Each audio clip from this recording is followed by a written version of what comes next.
สวัสดีครับยินดีต้อนรับเข้าสู่ช่องอาราวิซีพีนะครับเราหายไปนานนะครับผมก็ขออภัยด้วยเนาะเพราะว่าช่วงนี้ผมค่อนข้างที่จะธุระเยอะมากนะครับก็อ่าจะพยายามอัพคลิปอย่างน้อยก็วีคละครั้งแล้วกันนะครับผมสำหรับช่วงนี้เนาะเพราะว่าช่วงนี้ก็ค่อนข้างที่จะมีปัญหาทางที่เขาเรียกอะไรปัญหาส่วนตัวค่อนข้างเยอะนะครับแล้วก็ธุระด้วยนะครับผมก็มาเดี๋ยวเราจะเริ่มรีวิวนะครับโดยวันนี้เราจะมารีวิวเป็นตัวของฮินามิตัวใหม่นะครับเนาะก็คือวันฮินามัสริวันดอกไม้นั่นแหละนะครับก็เป็นตัวละครที่เขาเรียกว่าอะไรปาดหน้าฮิเดะตึงไม่ใช่ปาดหน้าฮิเดะสิปาดหน้านิชิกิตึงๆนะครับผมเนาะเป็นตัวที่ผมเคยในคลิปนิชิกิผมเคยพูดไปแล้วว่าตัวของฮินามิเนี่ยมันค่อนข้างที่จะออกมาเพื่อเขาเรียกว่าปาดหน้านะครับออกมาเพื่อที่จะปาดหน้าตัวของนิชิกินะครับตัวมันค่อนข้างที่จะเป็นฟูลซัพพอร์ตไม่ใช่ค่อนข้างเป็นฟูลซัพพอร์ตเลยนะครับผมสำหรับใครที่ไม่มีฮิเดะนะครับหรือว่าต้องการเอาฮิเดะไปเล่นทีมอื่นเนี่ยก็สามารถใช้ฮินามิในทีมหลักได้นะครับเพราะว่าตัวมันค่อนข้างเก่งนะครับผมแต่ว่าหลายๆคนก็อาจจะไม่ชอบเพราะว่ามันเป็นฟูลซัพพอร์ตเกินไปนะครับมันไม่ได้มันเขาเรียกมันเป็นแมคานิกของตัวมันเนี่ยพยายามทำให้ที่ตัวอันเทคูกลับไปเล่นเทิร์น3นะครับเนาะก็คือมันเป็นบิวทีมแหละเพราะว่าหลายคนก็คงเห็นแล้วว่าอนาคตเนี่ยตู้แสงมืดตู้หน้าเนี่ยจะเป็นโทกะนะครับแล้วก็เดี๋ยวตัวละคร1ปีก็จะมานะครับคือยุคของอันเทเนี่ยน่าจะมาแล้วนะครับน่าจะมาแล้วล่ะเพราะว่าตัวมาครบแล้วนะครับใครที่เป็นเมนอันเทก็ดีใจด้วยนะครับใครที่ไม่ใช่เมนอันเทเนี่ยแล้วพลังห่างไม่เยอะปั้นมาไม่ดีเนี่ยมีโอกาสที่โดนอันเทสวนปลายได้นี่ค่อนข้างสูงนะครับผมบอกก่อนทีมมันค่อนข้างอึดมากนะครับมาตอนแรกเดี๋ยวเราจะเริ่มกันที่ลูกบอลนะครับผมเริ่มลูกบอลเนี่ยก็คือเมื่อเริ่มรอบฝ่ายเราเนี่ยหากฝ่ายเราเนี่ยครับมีตัวละครที่ HP ต่ำกว่า 50% นะครับผมทุกๆ1ตัวเนี่ยจะทำให้ป้องกันของฝ่ายเราทั้งหมดนะครับเพิ่มขึ้น 2.5% สูงสุด 10%เนี่ยก็คือเน้นความอึดเนาะ เมื่อเริ่มรอบฝ่ายศัตรูนะครับหากฝ่ายศัตรูมีตัวละครที่ HP ต่ำกว่า 50% นะครับทุกๆ1ตัวจะทำให้ฝ่ายเราเนี่ยอ่าทำให้ฝ่ายโจมตีเนี่ยพลังโจมตีของฝ่ายศัตรูเนี่ยลดลงนะครับก็คือเน้นทำให้เราอึดทั้งนั้นเลยคือถ้าเลือดเราน้อยป้องกันเราเพิ่มถ้าอีกฝ่ายเลือดน้อยพลังโจมตีอีกฝ่ายลดลงนะครับผมเนาะประมาณนี้นะครับต่อมาเรามาดูเอฟเฟกต์การกดการ์ดนะครับผมเอฟเฟกต์กดการ์ดก็คือถ้าเป็นที่ขั้น3เนี่ยก็คือเกือบเท่าฮิเดะเลยนะครับก็คือ 19.3% 2 เทิร์นนะครับทำให้ฝ่ายเราเนี่ยได้รับดูแลขั้นยอดด้วย2รอบนะครับแต่ถ้าเป็นขั้น1เนี่ยก็คือ 9.6% นะครับผมก็ไม่เข้าใจเหมือนกันว่าทำไมไม่ทำให้เป็นเลขกลมๆ10 กับ 20นะครับไม่เข้าใจเหมือนกันแต่ว่าจำนวนเทิร์นก็น้อยกว่าฮิเดะนะครับฮิเดะมันอยู่3เทิร์นเนาะ 20% นะครับผมคือถ้าเรื่องบัฟเนี่ยบัฟแบบกดการเนี่ยฮิเดะก็จะดีกว่านะครับผมมาดูเอฟเฟกต์ดูแลขั้นยอดกันนะครับผมก็คือจะมีภูมิคุ้มกันเอฟเฟกต์ดีบัฟนะครับแล้วก็ค่าความสามารถพื้นฐานเนี่ยลดลงเมื่อถูกโจมตีนะครับแล้วก็อัตราคินะครับของผู้โจมตีเนี่ยจะถูกนับเป็น0ก็คือเวลาอีกฝ่ายตีมาเนี่ยเบสสแตทลดลงอัตราคีลดลงนะครับแล้วก็เมื่อได้รับคีเนี่ยจะทำให้ดาเมจของที่คีเนี่ยลดลง 50% นะครับผม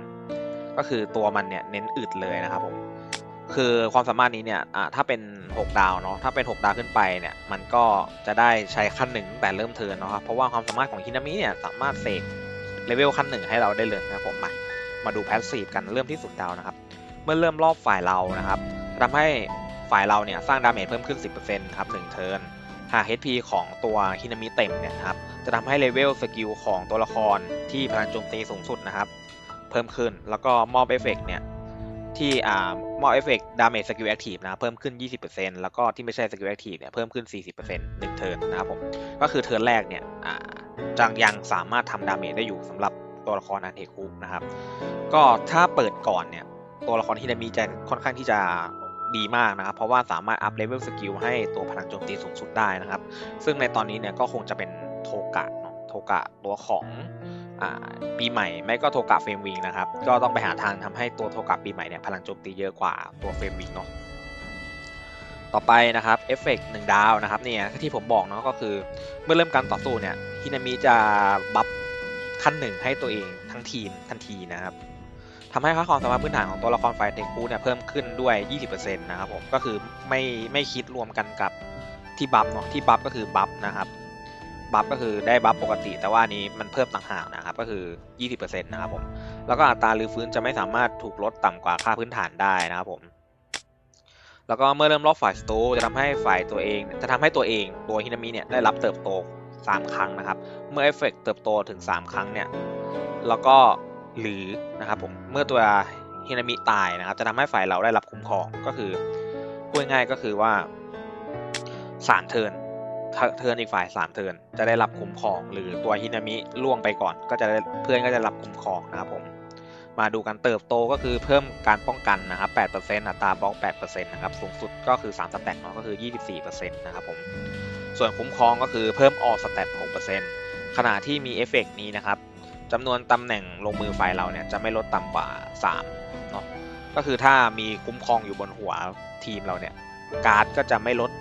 ลงกว่า3เหมือนตัวของฮิเดะนะครับแต่ฮิเดะเนี่ยมันล็อกให้เลยเนาะก็คือใช้ฮิเดะปุ๊บก็ไม่ลดลงต่ำกว่า3เลยนะครับผมต่อไปเอฟเฟกต์3ดาวนะครับเมื่อเรามีตัวละครอื่นนะครับได้รับดาเมจร้ายแรงไปครั้งแรกก็คือดาเมจถึงตายนั่นแหละก็คือแบบตายแน่นอนครั้งนี้ตายแน่นอนนะครับจะทำให้ตัวละครนั้นเนี่ยค้างเลือดไว้ที่1นะครับแล้วก็ทำให้ฝ่ายเราทั้งหมดเนี่ยได้รับโล่เท่ากับ 15% ของ HP สูงสุดของตัวฮินามินะครับ1เทิร์นแล้วก็ทำให้ตัวฮินามิเนี่ยได้รับเผชิญกล้านะครับไม่รู้ว่าแปลผิดหรือเปล่า1รอบนะครับเผชิญกล้าคือทำให้ดาเมจสกิลทั้งหมดที่ฝ่ายเราได้รับเนี่ยลดลง 30% นะครับแล้วก็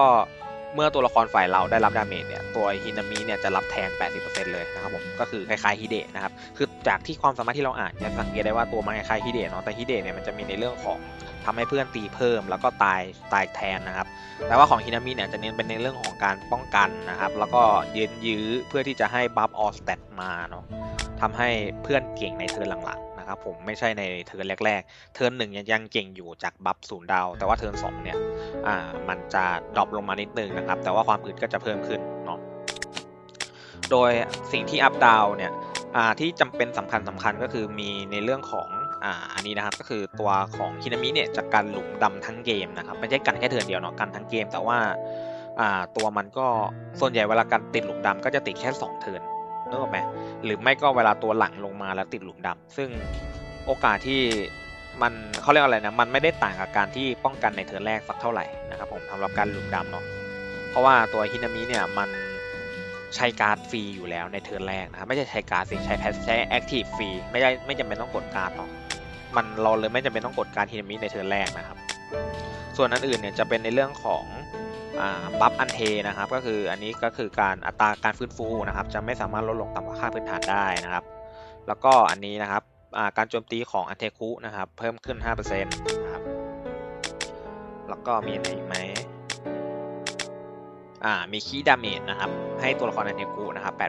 8% แล้วก็ตัวละครอันเทคุนะครับจะมีป้องกันตัดเลือดในเทิร์นแรกนะครับก็คือไม่สามารถใบฮิวได้สำหรับตัวละครอันเทคุเนาะใน1เทิร์นแรกนะครับก็คือตัวมันเนี่ยผมมองว่าถ้าจะหาเนาะก็คือหาตัวนี้แหละก็คือการหลุมดำนะครับแต่ว่าถ้าถามความสำคัญถ้าเทียบกันกับตัวละครฮิเดะที่จำเป็นต้องกดการ์ดตลอดเนี่ยก็ไม่ได้สำคัญเท่าตัวละครนั้นนะครับผมแต่ถ้ามีไว้ก็ดีนะครับก็คือการหลุมดำของฮินามิเนาะขอบเขตที่เราจะรีวิวก็คือขอบเขตเรา12แล้วนะครับผมเซลล์ก็เป็นเซลล์เน้นอึดนะครับเน้นยืนเนาะมีป้องกันเลือดนะครับศักยภาพก็เหมือนเดิมนะครับเราใส่เป็นลุ้งนะครับเน้นลุ้งเอามาเพิ่มสแตทเฉยๆนะครับผมความสามารถนี่เราไม่ค่อยได้พึ่งหรอกมีแค่ในเรื่องของลดเลเวลการ์ดนะครับเมื่อเราตายเนาะมาต่อไปจะเป็นเรื่องของแท็กติกครับแท็กติกเราจะใช้เป็นแท็กติกแดงนะครับเป็นซ่อมแดงเนาะโดยทีมเนี่ยเดี๋ยวเราจะไปรีวิวในเรื่องของ RTA นะครับแล้วก็เดี๋ยวเราจะตัดคลิปไปเป็นในส่วนของการตีกระต่ายนะเพราะว่าตอนนี้วันที่ผมอัดเนี่ยกระต่ายมันสามารถตีได้5เทิร์นแล้วนะครับผมก็เดี๋ยวจะขออนุญาตไปตีเป็นแนวทางให้นะครับเผื่อใครจะทำคะแนนแข่งกับใครเนาะก็ขออนุญาตตัดคลิปครับผมไปเจอกันหน้านั้นได้เลย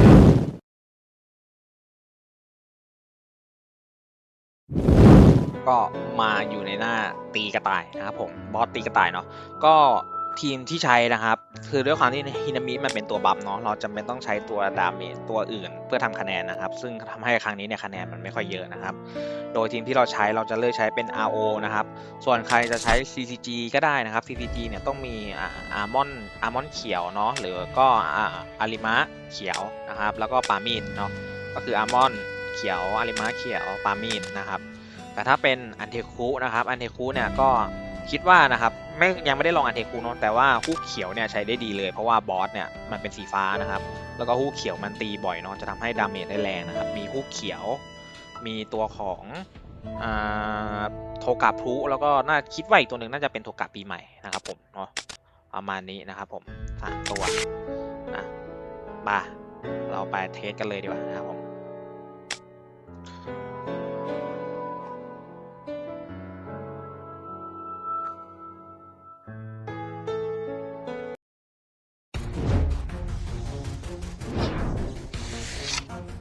วิธีการเล่นก็พยายามทำให้อายาโตะมืดเนี่ยเป็นขั้น3ก่อนนะครับก่อนที่จะกดตีเนาะแต่ถ้าเป็นไปได้เนี่ยเปิดเทิร์นมาเราก็สามารถใช้ตัวของอายาโตะแสงเพื่อลดเกาะนะครับแล้วก็ฮิเดะเนาะแล้วก็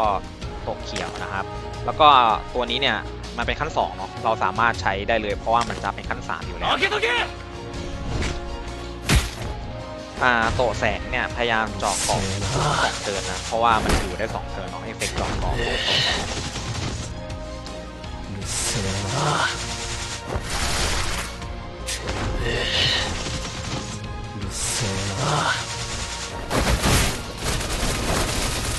แล้วก็พยายามใช้ตัวละครการ์ดไม่ซ้ำกันนะครับเพราะว่าเอฟเฟกต์ของเกาะมืดเนี่ยมันจะทำให้เราแปะวีได้เพิ่มเม็ดละตัวนะครับใน1เทิร์นเนาะเพราะฉะนั้นเนี่ยพยายามใช้การ์ดอย่าให้ซ้ำกันนะครับแต่นี่คือการ์ดไม่สวยเลยนะครับผมก็โตะแสงไปก่อนนะครับโอ้โหการ์ดฮิเดะนะครับจำเป็นต้องใช้เนาะโตะเขียวนะครับแล้วก็โตะมืดไปอันนี้คือการไม่สวยเลยนะครับขึ้นพลังงานเยอะมาก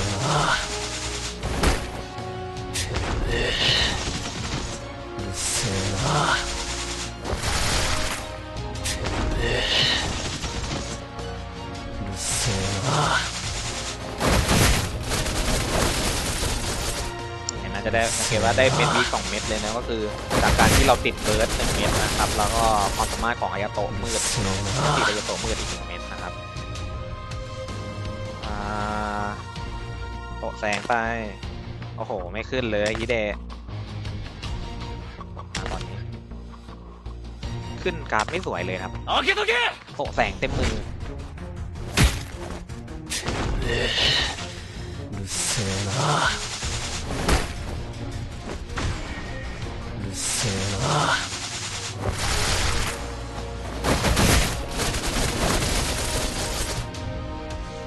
ประมาณนี้นะครับพยายามใช้การ์ดเรื่อยๆเนาะพยายามเลี้ยงสแต็กลดเกาะเรื่อยๆนะครับแล้วทีมจะทำดาเมจได้แรงมากแล้วก็ในเรื่องของบัฟพิเดะด้วยนะครับก็หวังว่าให้ทุกคนดวงดีนะครับผมถ้าดวงไม่ดีก็ตัวใครตัวมันนะครับตก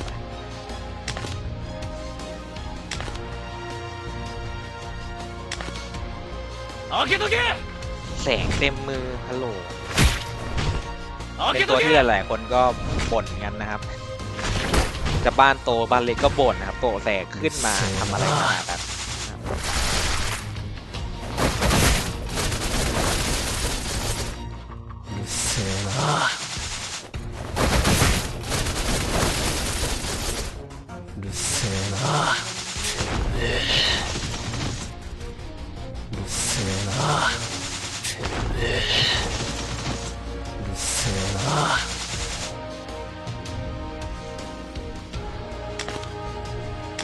เราเทิร์นสุดท้ายเนี่ยเราไม่จำเป็นต้องใช้ตัวของโตแสงแล้วนะครับเพราะว่าเราเจาะเกาะไปเทิร์นที่4แล้วเนาะเทิร์นที่5มันก็ยังมีผลของการเจาะเกาะ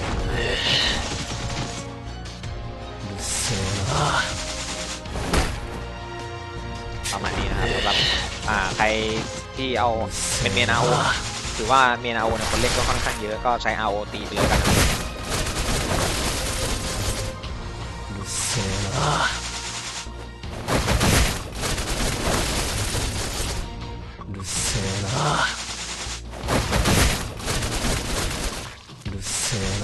ช้ได้นะครับก็เกือบ1,500,000เลยนะครับผมสำหรับคะแนนเนาะก็คือฮินามิเราใส่มาเพราะว่ากิจกรรมบังคับให้ใส่นะครับถ้าไม่ใส่ก็คะแนนก็จะน่าจะน้อยกว่านี้นะครับผม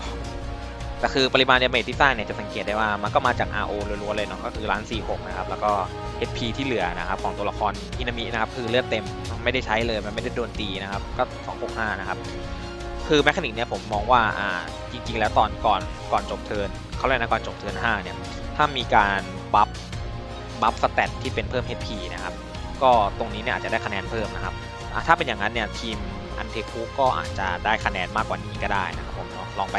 ปรับเปลี่ยนประยุกต์ใช้กันดูนะครับผมเนาะก็เดี๋ยวขออนุญาตไปเทสในการตีกับคนครับผมไปขออนุญาตตัดคลิปครับผม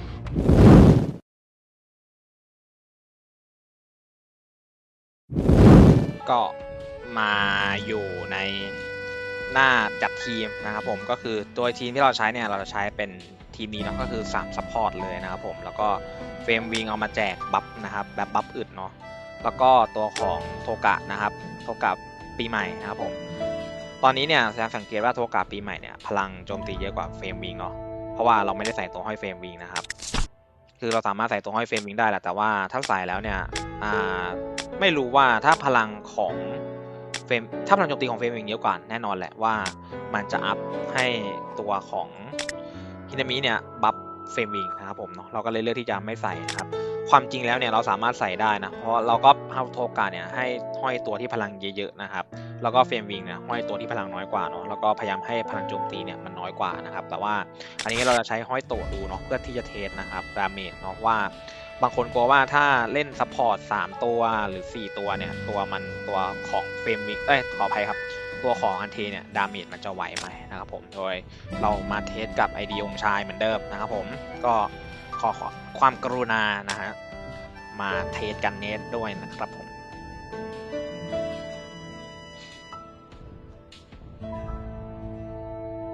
เราจะเทส2รอบเนาะก็คือรอบแรกเนี่ยเราจะเป็นคนโจมตีก่อนนะครับแล้วรอบต่อไปเนี่ยเราจะให้เขาตีมาก่อนนะครับผมเห็นไหมจะสังเกตว่าตัวของโทกะเนาะได้อัพการ์ดนะครับแล้วก็ดาเมจเนี่ยก็ค่อนข้างแรงนะครับ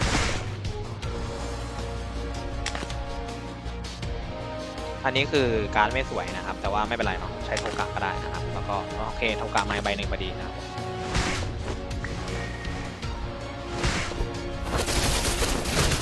แรงอยู่นะครับ4,300,000เนาะแรงอยู่แล้วก็ทีมข้อดีของโทกะเนี่ยมันมีการหลุมดำนะครับเนาะมันไม่ต้องกลัวว่าดาเมจมันจะขาดมันสามารถกวาดสนามได้เลยนะครับผมแต่ว่าถ้าเราโดนฟูล RO เปิดก่อนจะเป็นยังไงนะครับผมมาเดี๋ยวเรามาดูกันว่าถ้าเราโดนคนที่เขาเป็นฟูล RO กรีดอัพมาสุดๆเลยนะครับบ้านโตนะเปิดก่อนจะเป็นยังไงนะครับผมอันนี้ต้องบอกก่อนนะครับว่าตัวของอันเทคุเนี่ยมันยังไม่พร้อมนะครับเพราะว่ามันยังส่วนใหญ่ที่มาเนี่ยมันจะมาแต่ตัวซับเนาะแต่ว่ามัน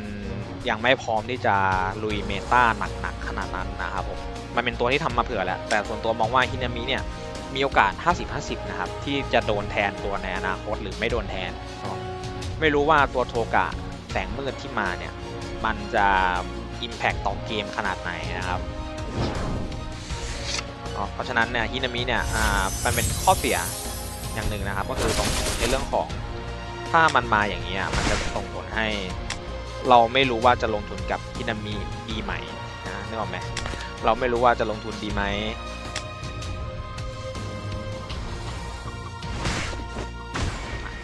เราจะให้อีกฝ่ายเขาตีนะครับ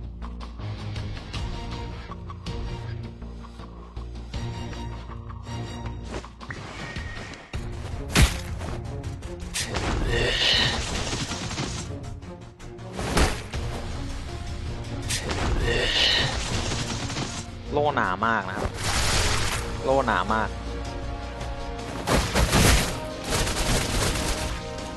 แต่ก็เจ็บอยู่ครับสังเกตว่าเฟรมวิงนี่จะเจ็บมากนะครับเพราะว่ามันไม่มีตัวห้อยเนาะสเตตัสเนี่ยมันหายไปถือว่าเยอะพอสมควรนะครับผมแต่ว่าการดูดเลือดคืนมาเนี่ยก็ถือว่ารุนแรงนะครับใช้ตัวกัดแค่ใบเดียวแล้วเราสวนดูนะครับว่าตอนนี้เขามีบัฟเพิ่มขึ้นแล้วเนี่ยเราจะสวนเขาแรงประมาณไหนนะครับ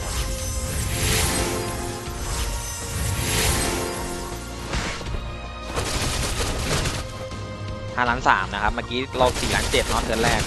เนี่ยพอเรามีเวลาบัฟเห็นไหมมันจะกลับไปอยู่จุดที่กลับไปเก่งเทิร์น2เทิร์น3แล้วนะครับผมเทิร์น1ดาเมจก็ไม่ได้น่าเกลียดนะครับเนาะประมาณนี้นะกันนะครับสำหรับการเทสให้ดูนะครับผมว่าตัวของมันเนี่ยเล่นกับคนที่เขาเป็นเมน RO หรือเมน CCG เนี่ยในระดับหนึ่งมันสู้ได้ในระดับหนึ่งเนาะถ้าเราปั้นอันเทมันแน่นพอนะครับถ้าเราทีมเราไม่ล้มเนี่ยมันสามารถสวนได้นะครับผมเนาะประมาณนี้แล้วกันนะครับก็เดี๋ยวขออนุญาตตัดสีโทน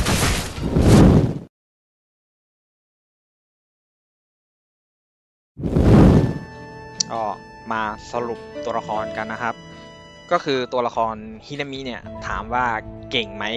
เก่งมากนะครับแต่ถามว่าโกงไหมก็ไม่โกงเนาะใช้คำว่าเก่งมากแต่ไม่โกงนะครับไม่เหมือนตัวของเคสไม่ใช่ไม่เหมือนเคสของฮิเดะนะครับที่อันนั้นคือโกงนะครับผมซึ่งหลายๆคนมองว่ามาดูคลิปเนี่ยเขาต้องการที่จะรู้เนาะว่าตัวมันเนี่ยสมควรที่จะลงทุนไหมนะครับก็ก่อนอื่นเลยถ้าคุณเป็นเมนอันเทคุนะครับสมควรอย่างมากนะครับแต่ถ้าคุณไม่ใช่เมนอันเทคุแล้วก็ทีมรองไม่ได้เล่นอันเทคุด้วยเนี่ยก็เหมือนเดิมนะครับ0 ดาวแล้วก็ผ่านไปนะครับ0 ดาวเพื่อเอาทรัพยากรเนาะแต่ถ้าใครเล่นทีมรองเป็นอันเทคุเนี่ยถามว่ามันเหมาะที่จะปั้นไหมนะครับผมก็เราต้องคุยอย่างนี้ก่อนเนาะฮิเดะเนี่ยมันจะอยู่ทีมหลักนะครับแล้วก็ทีมรองเนี่ยมาดูตัวละครอันเทคุกันนะครับผมตัวละครในอันเทคุตอนนี้นะครับตัวที่โดนล็อกแน่นอนเนาะก่อนตัวละคร1 ปีมาก่อนตัวละครแสงมืดมานะครับตัวที่โดนล็อกแน่นอนเนี่ยจะมีอยู่2ตัวนะครับก็คือตัวโทกะปีใหม่แล้วก็ตัวของเฟรมวิงนะครับหลายคนมองว่าเฟรมวิงจำเป็นอยู่หรอพี่ผมบอกเลยว่าต่อให้เป็น ID วิลเลียมหรือ ID พี่อ๋ององชายนะครับการไม่มีเฟรมวิงยืนเนี่ยดาเมจมันหายไปค่อนข้างเยอะเนาะเพราะปั๊บเฟรมวิงเนี่ยมันค่อนข้างที่จะ OP นะครับแล้วในเรื่องของบอลเนาะบอลของเฟรมวิงเนี่ยถ้าตัวละครที่มี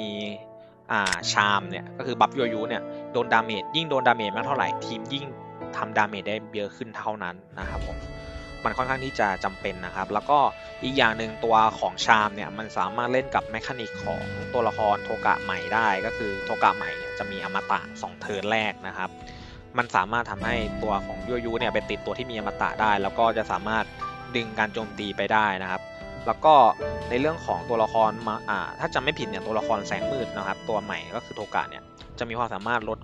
ลดดาเมจจาก AOE ด้วยนะครับผมทีมเนี่ยจะอึดมากเนาะแต่พอตีเป้าเดี่ยวก็จะไปติดตัวอมตะนะครับเพราะฉะนั้นทีมนะเป็นการคาดการณ์เฉยๆนะครับทีมในอนาคตนะครับน่าจะมี2ตัวนี้แหละแน่นอนเนาะแล้วก็ตัวยืนหลังนะครับจะฟิกว่าจะเป็นโทกะ1 ปีนะครับเป็นโทกะ1 ปีแน่นอนเพราะว่ามันดีกว่าฮินามิตัวนี้นะครับแล้วก็ตอนนี้เนี่ยถ้าพูดถึงตัวฮินามิเนาะตอนนี้เนี่ยถ้าใครไม่มีอาริมะเนี่ยก็ใช้ฮินามิได้นะครับแต่ถ้าใครมีฮินามิที่มีเซลล์ประจำตัวนะครับใช้แทนอาริมะได้เลยนะครับเก่งกว่าเนาะผมลองเทสแล้วทั้งในเรื่องของความอึดทั้งเรื่องของดาเมจเนี่ยดีกว่าตัวของอาริมะฮาโลวีนเลยนะครับสำหรับอันเทคุนะเนาะก็ตอนนี้นะครับก็ล็อกที่ก็คือตัวโทกะปีใหม่นะครับโทกะเฟรมวิงแล้วก็เป็นโทกะนี้สมุดเนาะเป็นโทกะ1 ปีนะครับก็กับว่าข้างหน้าเนี่ยเราจะเหลือสล็อตว่าง2 ช่องเนาะซึ่งสล็อตว่าง2 ช่องเนี่ยเราต้องดูกันก่อนว่าตัวของคาเนกิ1 ปีตัวของโทกะแสงหรือโทกะฮินามิเนี่ยใครจะได้ไปต่อนะครับมันมีตัวเลือกให้เล่น3 ตัวเนาะซึ่งเราต้องดูว่าตัวของตัวไหนเนี่ยจะได้ไปต่อส่วนตัวมองว่านะครับส่วนตัวเนาะทีมที่จำเป็นเนี่ยน่าจะเป็นตัวของโทกะแสงแล้วก็คาเนกิ1 ปีกับฮินามิเนี่ยจะแย่งงานกันแต่โทกะแสงน่าจะต้องมาเพราะว่าโทกะแสงเนี่ยมีบวกแม็ก HP ถึง 30% นะครับซึ่งมันเยอะมากนะครับแล้วก็มีแมคานิกของในเรื่องการตีที่หลายครั้งเนาะตัวละครเนี่ยจากที่อ่านสกิลมาตัวละครมันตีค่อนข้างบ่อยนะครับตัวของโทกะเนาะเพียงแต่ว่าตัวมันเนี่ยไม่มีการตีแบบจอดเดฟนะครับซึ่งในตอนนี้เนี่ยตัวละครที่เดฟหนาๆเยอะเนาะก็ไม่รู้ว่าตัวมันจะทำดาเมจได้มากแค่ไหนต้องรอดูอีกทีหนึ่งนะครับเนาะแต่ว่าที่แน่ๆเนี่ยผมมองว่าโทกะ SP เนี่ยโทกะแสงนะน่าจะได้เล่นในทีมนะครับส่วนอีกตัวหนึ่งเนี่ยน่าจะต้องเลือกระหว่างฮินามิกับตัวของคานิกิ1 ปีนะครับคือถ้าผมมองว่าถ้าจะยื้อให้เล่นเทิร์น3จริงๆเนี่ยตัวของฮินามิก็น่าจะภาษีดีกว่านะครับส่วนของถ้าใครตัวขาดดาเมจเนี่ยแบบลองเล่นแล้วพี่มันดาเมจมันขาดนิดๆหน่อยๆก็ น่าจะต้องเล่นเป็นตัวของคานิกิ1 ปีนะครับแล้วก็เราไม่รู้ว่ามันจะซ้ำรอยกับตัวของอาริมะครึ่งปีไหมที่ว่าพอมาเซิร์ฟเราเนี่ยมันมีการทำเซลล์มาให้เลยนะครับไม่ใช่ทำเซลล์สิมีการขายเซลล์มีการขายเซลล์ประจำตัวเนาะของตัวละครครบรอบนะครับถ้าเป็นอย่างนั้นเนี่ยไม่รู้ว่าเซลล์ของตัวคานิกิหรือโทกะเนี่ยที่จะมาเนี่ยมันจะทำให้ทีมเก่งขึ้นมากขนาดไหนแต่ส่วนตัวเนี่ยจากที่คุยกับทางช่องชี้ YouTube นะครับคือที่เป็น YouTube ของเซอร์เบกเดอะเชนเนาะก็คือเขาเนี่ยเป็นเมนอันเทคุเขาให้ความเห็นว่าตัวโทกะเนี่ยน่าจะจำเป็นนะครับแล้วก็ตัวแคนดิเดตที่เป็นตัวเลือกเนี่ยก็น่าจะเป็นระหว่างฮินามิเขียวตัวนี้แล้วก็ตัวของคานิกินะครับแต่มองว่าอันเทคุเนี่ยน่าจะกลับมาเก่งมากๆในระดับหนึ่งเลยนะครับคือถ้าคุณเป็นเมน RO หรือคุณเป็นเมน CCG เนี่ยแล้วพลังแบบไม่ได้ปั้นมาแน่นๆหรือไปเจอคนที่เขาปั้นอันเทมาตึงๆเนี่ยโอกาสโดนสวนเมื่อกี้เราเห็นแล้วเนาะโอกาสโดนสวนเนี่ยค่อนข้างเยอะนะครับเยอะมากนะครับทีมมันอึดมากนะครับแล้วก็ทีมไม่มีองค์กรเนี่ยคือจอดสนิทแน่นอนนะครับใช้คำว่าจอดสนิทแน่นอนเลยเนาะตอนเนี้ยเพราะว่าถ้าตัวของโทกะแสงติดยั่วยุนะครับแล้วมันไม่มีวันตายเนาะแล้วทีมไม่มีองค์กรมีแต่ตีเดี่ยวนะครับเพราะฉะนั้นเนี่ยหนาวแน่นอนไม่มีองค์กรเจออันเทคุนะครับไม่รู้ว่าแท็กติกที่สามารถฆ่าตัวยั่วยุได้เลยเนี่ยจะสามารถฆ่าตัวที่เป็นอมตะได้ไหมเดี๋ยวต้องลองเทสตอนที่ตัวละครมันเข้าเนาะผมเองก็อยากรู้เหมือนกันว่าแท็กติกเนาะเดี๋ยวให้เปิดให้ดูนะครับมันจะมีแท็กติกอันนี้นะครับก็คือสร้างดาเมจแก่ศัตรูที่มียั่วยุนะครับเพิ่มขึ้น 12% นะครับแล้วก็เมื่อตัวละครฝ่ายเราโจมตีตัวละครที่มีเอฟเฟกต์ยั่วยุนะครับหากเป้าหมายได้รับการโจมตีหลังจากนั้นเนี่ย HP เนี่ยต่ำกว่า 5% นะครับจะถูกสังหารทันทีและจะไม่ทิกเกอร์เอฟเฟกต์เลี่ยงความตายเนาะมันมีเอฟเฟกต์เลี่ยงความตายเนี่ยไม่รู้ว่ามันจะสามารถทะลุอมตะได้ไหมนะครับเนาะมันเป็นอมตะเลยมันไม่ต้องลองดูอีกทีนึงนะครับผมอันนี้ก็เหมือนกันนะครับสีแดงก็ได้เนาะสีแดงก็คือจะทิกเกอร์ที่ 3% นะครับแล้วก็ทำดาเมจใส่ตัวยั่วยุเนี่ย 10% แต่ถ้าเป็นสีลุงเนาะก็คือสีเขียวนั่นแหละระดับ LR นะครับก็ได้ 12% นะครับแล้วก็ทำดาเมจ 12% แล้วก็ทิกเกอร์ตอนที่เลือดต่ำกว่า 5% ก็จะใช้งานได้ง่ายกว่านะครับผมแล้วก็ในเรื่องของสเตตบางคนอยากเห็นสเตตนะครับก็ต่างค่อนข้างเยอะนะครับต่างค่อนข้างเยอะนะครับประมาณนี้นะครับผมสำหรับอนาคตเนาะก็คือที่เราล็อกที่แน่ๆก็จะมีเฟรมวิ่งแล้วก็โทกะนี่นะครับโทกะปีใหม่แล้วก็เป็นตัวของโทกะ1 ปีนะครับเน้นโทกะ1 ปีอันนี้ยืมตัวเฉยๆนะครับโทกะ1 ปีประมาณนี้นะครับผมก็ถ้าใครเป็นเมนาเทคุนะครับฮินามิเนี่ยเปิดไว้ก่อนครับดีมีไว้ดีกว่าไม่มีครับก็ถ้าใครสามารถอัด 3S ได้ก็อัด 3S เลยแต่ถ้าใครอยากจะแบบเขาเรียกว่าอะไรนะครึ่ง50-50เนาะก็ทำแค่6 ดาวพอนะครับ ส่วนใครเป็นทีมรองเป็นอันเทคูก็แนะนำฮินามิก็ควร6 ดาวไว้นะครับเพราะว่าถ้ามาเกิดว่ามันต้องใช้ขึ้นมาแล้วเราไม่มีเนี่ยมันจะเสียเหรียญในการอัพไปเปล่าๆนะครับเนาะเพราะว่าตอนนี้เนี่ยตู้ตั๋วปกติเนี่ยถ้าใครเป็นเมนอันเทคูมันไม่มีตู้เลยนะครับเนาะก็คือฮินามิแล้วก็คิดว่าน่าจะว่างยาวจนกว่าตัว1 ปีจะมาซึ่ง1 ปีจะมาเนี่ยก็น่าจะประมาณเดือนพฤษภานะครับเพราะว่าตอนนี้มันก็ประมาณ290 วัน300 วันนะครับก็ประมาณอีก60 วันเนาะก็คือ2 เดือนนะครับผมก็ประมาณนี้แล้วกันนะครับคลิปเนาะขออภัยที่มาช้านะครับแต่ว่าจะพยายามหาเวลามาทำให้ทุกท่านนะครับสำหรับทุกตัวเนาะก็คลิปนี้ลาไปก่อนครับไปเจอกันคลิปหน้าครับผมสวัสดีครับ